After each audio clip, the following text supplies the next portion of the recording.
Everyone is talking about slow living, as if it is a secret cure.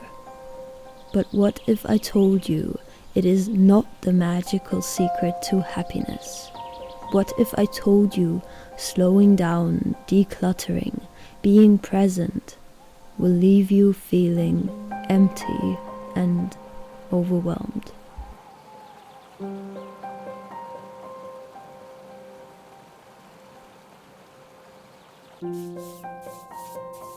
25 weeks ago, I moved to the mountains alone to find back to myself, to slow down, to live a slow and simple life.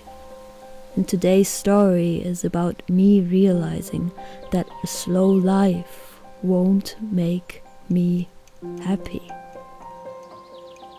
Follow along as I am unlearning and relearning while living a seemingly slow and simple life alone in the mountains.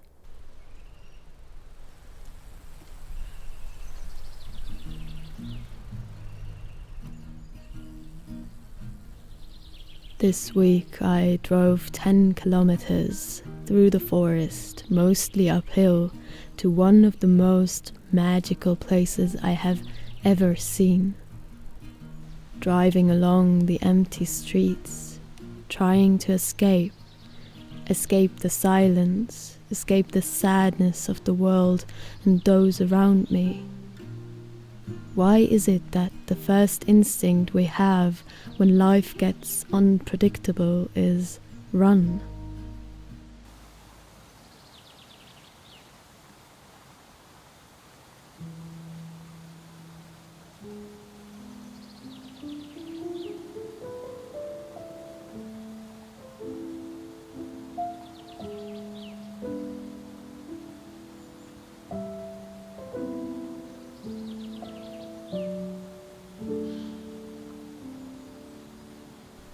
I loved to run away from my fears and my pain.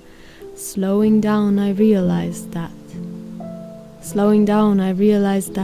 we love to distract ourselves. We are constantly stimulated, and as soon as it gets quiet, we run and find a new task instead of listening to the silence.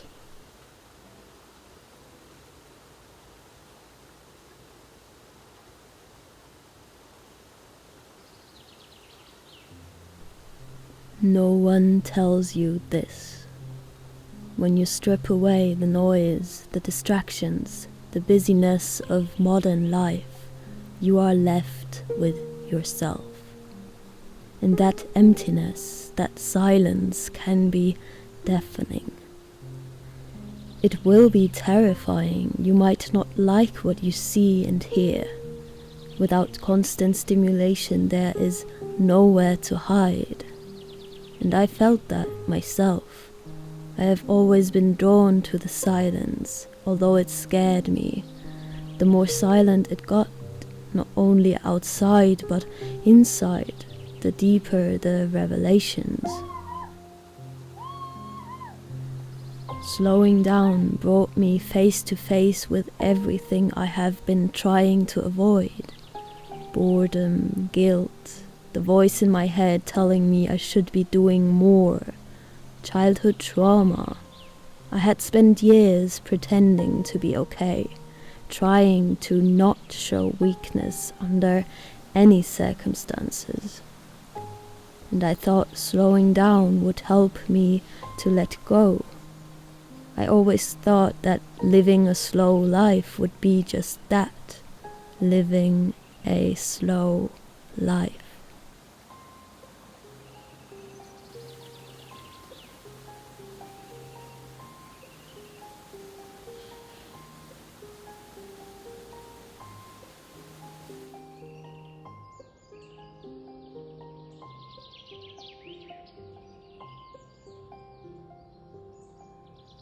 Honestly, I have been feeling a little bit lonely lately. I'm just sitting here in my garden, drinking my tea, and I have realized I have barely seen anyone this week. Like, not one single person. I do love my life up here, but maybe a bit more human connection would be good.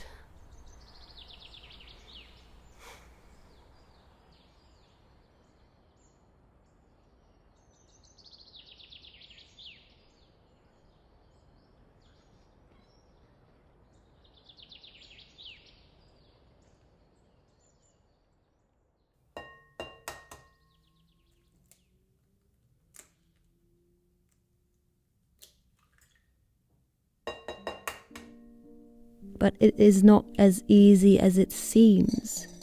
When slowing down, you reveal the parts of yourself you have been hiding over years and years.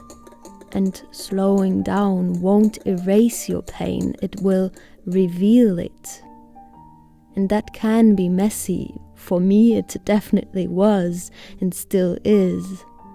I'm still learning not to run from my fears, not to run from my pain, not to run from my dark side, but to sit with it, to stay, to listen.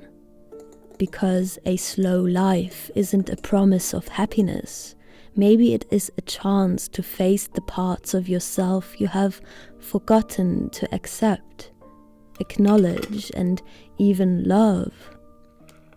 Through the emptiness of a slow life, I started to feel again.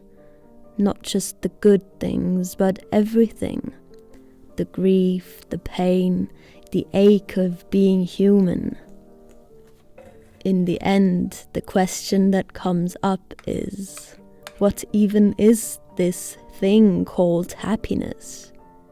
But that is another story I already tried to grasp.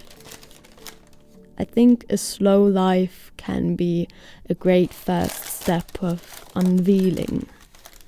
But it isn't always as pretty as it seems, and it is often romanticized.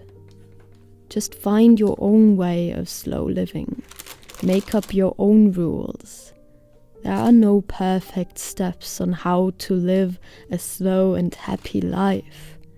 You just have to start somewhere. To make the world just a tiny bit better by starting to be more kind to yourself and others.